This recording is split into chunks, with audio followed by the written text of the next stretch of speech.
Olá, estudante! Seja bem-vindo ao Tira Dúvidas, nosso encontro diário e ao vivo com os professores do programa Se Liga na Educação. Na manhã de hoje, nós assistimos mais algumas aulas da área de Ciências da Natureza.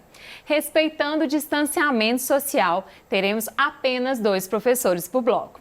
Nesse primeiro bloco estão aqui comigo a professora de Química, Débora de Mendonça, e o professor de Física, o Júlio Bastos. Sejam bem-vindos, professores. Gostaria também de agradecer a presença dos nossos intérpretes de Libras, o Gilbert Santos e a Mariana Tupinambá, que está nesse bloco com a gente. Então é isso, agora é com você. Os nossos canais de comunicação já estão abertos para receber a sua pergunta. Ligue no nosso telefone fixo 31 3254 3009 ou envie uma mensagem para o nosso WhatsApp no número 31 98295 2794. Lembrando que a programação completa do Se Liga na Educação está no nosso site, no endereço que aparece agora na sua tela. Enquanto você envia suas perguntas, vamos relembrar os temas das aulas de hoje? Vamos começar com o professor Júlio. Professor Júlio, tudo bem? Bom dia, Dani, tudo bem? Tudo bem, professora Débora? Tudo jóia, Júlio. Bom dia, conta pra gente aí, qual foi o tema da sua aula de hoje nessa primeira semana do ciclo 5? Muito bem, no ciclo 5 nós iniciamos com a nossa primeira aula, ainda dentro do tema de eletricidade, nós conversamos sobre os choques elétricos, os efeitos fisiológicos que eles provocam em nós seres humanos e falamos também um pouco mais sobre o consumo de energia elétrica nos aparelhos que a gente tem em nossas residências. Obrigada, professor Júlio. Tudo bem, professora Débora? Tudo bom, Dani? Tudo ótimo. Conta pra gente aí, qual foi o tema hoje em Química? Bom, hoje nós trabalhamos nesse início do ciclo 5 com o terceiro ano, reações orgânicas de adição. Então, nós trabalhamos ali a quebra das insaturações e a adição ali de alguns elementos, Trabalhamos algumas regras e contextualizamos também com algumas situações do nosso dia a dia, principalmente com a indústria, A relevância desse tipo de adição para a indústria. Obrigada, professora Débora. Agora que já relembramos as aulas da professora Débora e do professor Júlio, vamos passar para as nossas perguntas? A nossa primeira pergunta de hoje é uma dúvida de terceiro ano. Uma tensão baixa, é uma dúvida de física, Uma tensão baixa de 110 volts ou 220 volts, por exemplo, pode ser fatal em quais circunstâncias? Muito bem. Muito se acredita que o choque que é potencialmente fatal para o ser humano, ele é devido a uma alta tensão. Você, submetido a uma alta tensão, teria um choque fatal. E nem sempre isso é verdadeiro. Como eu expliquei na aula hoje mais cedo, o choque ele é uma consequência da passagem de corrente elétrica pelo nosso corpo. Essa passagem ela pode ser em apenas uma parte do corpo ou pelo corpo todo passando pelo coração. Depende muito de como que o circuito é fechado quando você toma esse choque. Eu dei esse exemplo no começo da aula. Por exemplo, vamos imaginar que aqui eu tenho um pedaço de fio com essa caneta. Se eu toco esse fio com as minhas mãos apenas, só com a minha mão esquerda, eu estou fechando o circuito apenas entre os meus dedos, aqui na minha mão. Então a corrente vai passar apenas aqui. Agora, se esse fio está solto e eu pego ele com as 2 mãos, a corrente passa por todo o meu corpo, passa pelo coração, certo? Então, o que vai dizer se um choque é fatal ou não? Não é o valor da tensão, não é dizer se é 110, 220 ou 13.800, que é o caso de uma rede elétrica que a gente tem nos postes. É a corrente elétrica que passa pelo seu corpo. E esse cálculo da corrente elétrica, a gente vai usar a lei de Ohm, que a gente já estudou em ciclos anteriores para determinar o seu valor. É o valor da corrente elétrica que vai determinar se o choque é fatal ou não. Então, numa circunstância normal, vamos dizer assim, a pessoa com pele seca, com um calçado, dificilmente tomará um choque que será fatal numa tensão de 110 ou 220 volts. Mas, em algumas situações muito específicas, por exemplo, a pessoa está com a pele toda molhada, ela está tomando um banho, ela vai lá e encosta a mão no chuveiro, de forma desprotegida. Ali, com a sua pele molhada, a sua resistência torna-se muito baixa. Então, nesse caso, a corrente pode ser fatal. Outra situação que eu dei o exemplo é que às vezes a gente deixa em casa o carregador do celular ligado na tomada, só que sem o celular na ponta. Fica aquele contato metálico exposto ali. Se você não adulto, dificilmente você vai fazer isso, mas se vai um animalzinho ali, ou vai uma criança e pega e coloca aquele contato elétrico na boca, ela pode tomar também um choque que pode ser fatal. Infelizmente já há notícias de acidentes desse tipo que aconteceram. Então, o choque com 110 ou 220, ele pode ser fatal em algumas situações, como eu disse. Ou com a pele molhada, que é o caso de você estar num chuveiro ou dentro de uma banheira, ou no caso da exposição de um contato metálico de algum carregador de equipamento, os celulares, por exemplo. Excelente, professor. Vamos para a próxima. Nossa próxima dúvida agora é uma dúvida para a química. O que é um mecanismo de reação, professora Débora? Ah, sim. Uma ótima pergunta. Nós trabalhamos no primeiro e segundo ano, normalmente, conceitos químicos que não exigem do aluno entender um pouco sobre o que seria o mecanismo de reação. O mecanismo de reação nada mais é do que os passos que se levam para a formação de um produto. Nós vimos, por exemplo, no contexto de cinética, onde nós temos a teoria da colisão, né, que vai fazer com que a gente entenda o processo da colisão com a formação do intermediário até a formação do produto. Mas a ideia do mecanismo de reação, principalmente no contexto de reações orgânicas, é o aluno conseguir entender, por exemplo, onde quebra a ligação, qual elemento vai se ligar àquele carbono, qual elemento vai se ligar à cadeia, qual é o subproduto que vai ser formado, qual é o produto de interesse ou o produto principal que vai ser formado. Então, esse processo, né, que nós representamos muitas vezes por setas, mostrando qual é o caminho, quais são as etapas a se formar esse produto, nós chamamos isso de mecanismo de reação. Então, o mecanismo nada mais é do que as etapas, o processo da formação desse produto ou do subproduto. Obrigada. Nossa próxima dúvida também é para você. Por que é perigoso... é para a física. Por que é perigoso deixar carregadores de celular plugados na tomada, sem que estejam carregando um aparelho? Muito bem. É uma boa pergunta e aproveito e vou fazer o gancho com a resposta da pergunta anterior, né, que eu acabei citando esse exemplo. A gente tem que lembrar uma coisa importante, estudante. Para haver circulação de corrente elétrica, é necessário que exista um caminho fechado, certo? Quando você deixa o carregador de celular ligado na tomada, sem o celular conectado, é um circuito aberto. Não tem, teoricamente, passagem de corrente elétrica alguma ali. Acontece que, como eu disse agora há pouco, se você vai lá sem o devido cuidado e pega aquela parte metálica, aquele conector metálico, principalmente a parte interna dele, você tem ali os trilhos para passagem de corrente elétrica. Se você encosta naqueles trilhos, você está fechando o circuito. Fechando o circuito, vai ter corrente elétrica. Como eu acabei de responder na pergunta anterior, se essa corrente elétrica for baixa, isso acontece normalmente com boa parte dos carregadores, o choque em si não será tão perigoso. Mas agora, se você encosta numa parte úmida do seu corpo, por exemplo, você coloca o carregador na boca, você é adulto, como eu disse, provavelmente não vai fazer isso, a não ser que você seja doido. Você vai pegar o conector do carregador e vai colocar na boca. Ali você tem uma parte mais úmida, a resistência elétrica é baixa. Então a corrente torna-se elevada, porque a resistência é baixa, e isso pode ter consequências nada agradáveis. Você pode ter um choque que pode provocar uma paralisia muscular. Eu expliquei isso na aula mais cedo. Dependendo da intensidade da corrente elétrica, você pode ter os músculos ficando contraídos. E ao ficar contraído o músculo, você não consegue se soltar, por mais que você queira. Você não consegue, você fica preso ali.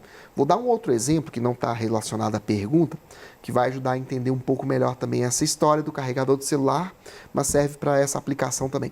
Cerca elétrica que a gente vê em proteção de residências. A gente vê muitas essas cercas sendo colocadas por empresas, mas tem muita gente que resolve fazer as cercas por conta própria. Coloca lá a eletrificação, puxa da rede elétrica, do padrão, e faz a cerca. Só que isso é extremamente perigoso, a gente chama na eletrônica de cerca viva. Isso. Por quê? A cerca elétrica que você contrata uma empresa de segurança, ela funciona com um circuito que vai gerar pulsos de corrente.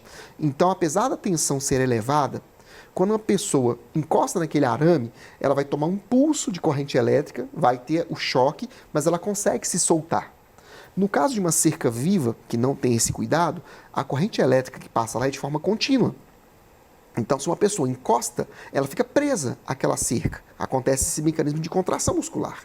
E a pessoa ficando presa, ela pode vir a óbito, dependendo do tempo que ela ficar presa ali. Se não tiver um socorro em tempo hábil, ela pode sim morrer devido a esse choque. A mesma coisa acontece com o carregador. Voltando para a pergunta. Se você pega e encosta naquele carregador com uma parte úmida do seu corpo, a consequência pode ser grave. Isso, como eu já disse na resposta da pergunta anterior, há registros de casos de crianças de 2, 3 anos que pegam aquele conector que está lá, colocam na boca. Infelizmente, acontece esse tipo de acidente. Tá? E pode acontecer com um cachorrinho. Se você tem um cachorrinho em casa, um gatinho, ele pode achar que é um brinquedo, vai lá, põe a boca e pode ser eletrocutado. É perigoso, gente. Então, não deixe o conector do carregador do celular ou qualquer tipo de conector para notebook também, não deixe ele exposto lá. Se você não está usando, desconecta da tomada, é mais seguro, tá bom? É até bom quando a gente vai viajar, tirar, né? É uma dica aí, né, gente? Vamos para a próxima. Agora sim, professora, é para você. Poderia explicar a diferença da manteiga e do óleo estruturalmente? Sim, os alunos sempre ficam, né, qual que é a diferença de um e de outro, né? Então, igual eu falei na aula de hoje, o processo de adição, né, de reação de adição de hidrogênios, né, a hidrogenação, o que ela faz? Ela insere ela quebra, né, as insaturações, inserindo ali hidrogênios. Então, na verdade, o que nós temos é uma passagem, por exemplo, de um alceno, de um alcino para um alceno ou de um alceno para um alcano. E aí, eu dei até como exemplo, né, para a gente poder entender essas duas substâncias, quando a gente faz uma fritura. Então, quando a gente faz aquela primeira fritura, o que acontece? Derrama ali o óleo, faz a fritura, tudo bonitinho. Depois, quando você reutilizar, né, se você reutilizar esse óleo, você vai começar a perceber que ele vai ficando mais viscoso. À medida que a temperatura vai esfriando, ele vai ficando ali mais enrijecido, né, com uma característica mais pastosa. Isso porque o que está acontecendo? Durante o processo de fritura, você está quebrando as insaturações, fazendo o processo ali de formação, então, de substâncias saturadas. Então, é isso que acontece, é a diferença entre o óleo e a manteiga. O óleo são hidrocarbonetos insaturados e, por isso, a temperatura ambiente, ele tem ali esse aspecto mais líquido, né? Enquanto que a manteiga é constituído por hidrocarbonetos saturados, ou seja, ligações simples entre carbonos. Isso faz com que a estrutura da manteiga seja mais viscosa, mais enrijecida, né? Mais dura mesmo, se você compara os dois. E isso é extremamente importante para a indústria, porque quando eu quero fazer, por exemplo, uma pasta de um óleo vegetal, o processo que ele vai sofrer do óleo vegetal é justamente esse, é o processo de hidrogenização. Eu vou fazer uma reação de quebra dessas insaturações para, então, formar os meus alcanos, que são os meus hidrocarbonetos saturados, de ligações simples, e formar, então, essa pasta ou até mesmo um creme, alguma coisa nesse sentido. Então, esse processo mostra que as insaturações, elas deixam a aparência, né, do hidrocarboneto mais líquida, mais oleosa, enquanto que as gorduras normalmente são formadas por hidrocarbonetos saturados. Então, por isso que nós temos essa estabilidade da estrutura dela. Obrigada, professora Débora. Nossa próxima dúvida é para você, professor Júlio. É possível sobreviver a um choque em uma rede elétrica de tensão muito elevada, como as encontradas nos postes? Bom, é uma pergunta interessante porque, como eu disse na resposta da nossa primeira pergunta, muitas vezes a associação de um choque elétrico fatal é feita com uma tensão de rede elétrica elevada. Mas sim, pode acontecer, não é uma chance muito grande, mas pode acontecer sim de uma pessoa ser submetida a um choque de alta tensão e sobreviver. Eu dei o exemplo, inclusive, da cerca elétrica. Mas lá tem um parênteses, como eu disse. Aquela tensão elevada que você tem na cerca elétrica residencial de segurança, ela não é uma corrente que vai estar transitando de forma contínua. pelo meu circuito. Ela é uma corrente pulsante. Se você chega próximo dessas cercas elétricas, você ouve aqueles estalos, aqueles tch, tch, tch, tch. Esse estalo é justamente o pulso da corrente elétrica passando pela eletrificação da cerca, né? Então, se a pessoa encosta a mão ali você tem uma tensão de 8.000, 10.000 volts. É uma tensão elevada, de fato. Mas a pessoa, como toma o choque apenas numa fração de segundo, ela vai receber o choque e vai soltar, porque vai ter o pulso de corrente, depois não vai ter mais corrente passando ali, né? Voltando à resposta da questão anterior, se eu tenho uma cerca elétrica produzida por uma empresa de segurança séria, ele produz uma tensão elevada, mas que não é fatal. Ela vai dar um susto na pessoa, vai dar uma paralisia temporária e a pessoa solta-se daquela cerca. Agora, se eu estou falando de rede elétrica de alta tensão, dos fios que passam entre os postes, aí a história é outra. Porque ali, além da tensão ser elevada, é uma corrente contínua. Então, é um outro tipo de acidente que a gente vê muitas vezes falar nas campanhas de conscientização. Às vezes você tem uma pessoa que está mexendo com alguma obra, está fazendo um terraço, fazendo uma laje, e ela começa a transportar vergalhões de ferro. E acaba acidentalmente encostando aquele vergalhão na rede elétrica. Ali você fecha um circuito, tem uma corrente elétrica de alta intensidade que vai provavelmente matar a pessoa. Outra situação de risco é linha de papagaio ou de pipa, linha com cerol. O cerol, quando você vai fazer o cerol, que é pó de vidro ou algum pó metálico junto com a cola, aquilo conduz corrente elétrica, né? Então, se encosta na rede elétrica, é outra formação de circuito fechado que pode levar uma pessoa à morte. Então, circuitos de alta tensão podem provocar a morte ou não, depende do tipo de circulação de corrente. Se for corrente pulsante, não. Se for corrente contínua, sim. Ok? Ok, obrigada, professor. Nossa próxima dúvida é para a química. Professora Débora, o que é um monômero? Ah, sim. Eu comentei que nesses tipos de reação, principalmente a adição, né, de halogênios, né, flúor, cloro, iodo, principalmente o cloro e o bromo, o que acontece? Eu tenho ali, esse tipo de reação tem uma perspectiva de formação de polímeros, né? Ele é muito importante para a indústria do plástico, por exemplo. E para a formação de polímeros, eu preciso ter o que nós chamamos de monômeros. O que são esses monômeros? É a pequena parcela ou aquela partícula que vai ser repetida ao longo da polimerização, que vai ser repetida formando então a minha substância. Então a ideia do monômero é justamente uma substância, né, ali com certeza é uma molécula orgânica que vai sofrer então ali a sua multiplicação de várias e várias vezes até formar o meu polímero. E a principal aplicação disso seria o plástico, né, que seria um hidrocarboneto, sendo adicionado ali então um cloro ou um bromo, formando então esse monômero que vai passar então pelo processo de polimerização até criar uma substância semelhante ao plástico. Obrigada, professora Débora. Nós temos mais uma pergunta para você. Qual a diferença da ligação π e o sigma? Ah, sim. Então, toda a estrutura, né, dessa reação de adição, independente do que vai ser adicionado ao hidrocarboneto, né, se vai ser hidrogênio, se vai ser um halogênio, ele vai ter o rompimento da ligação π e vai se manter a ligação sigma. Então, a ligação sigma, a gente costuma dizer que é a ligação principal. Então, quando eu tenho, por exemplo, um alcano, a ligação simples entre os carbonos, eu tenho ligações sigma. A ligação π é como se fosse uma ligação adicional. Então, nos alcenos e alcinos, nós temos duplas e triplas ligação. Então, no alceno, eu tenho uma ligação sigma e uma ligação π. E no alcino eu tenho uma ligação sigma e duas ligação π. Essas ligações π são elas que são quebradas para que aconteça então esses produtos formados. Então a ligação π ela é mais frágil, isso por causa da sua conformação, né? Tem a ver com em qual orbital está sendo formada aquela ligação. Então os orbitais onde estão formadas as ligação π, elas são mais frágeis, mais susceptíveis e instáveis, e é por isso que elas conseguem ser quebradas.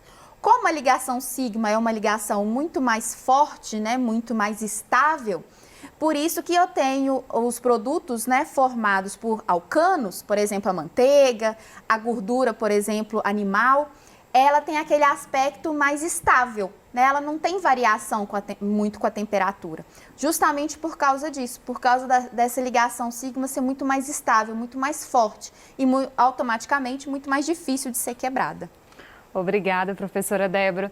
Vamos fazer aquele pequeno intervalo. Aproveite e participe do Tira Dúvidas de Ciências da Natureza, que no próximo bloco contará com a participação do professor de Biologia, o Vinícius Braz, e o professor de Ciências, o Bruno Galvão. Eu agradeço a presença da professora Débora e do professor Júlio. Obrigado. E você, estudante, continue mandando suas dúvidas no nosso telefone fixo ou enviando uma mensagem para o nosso WhatsApp. Estamos esperando a sua participação. Até já!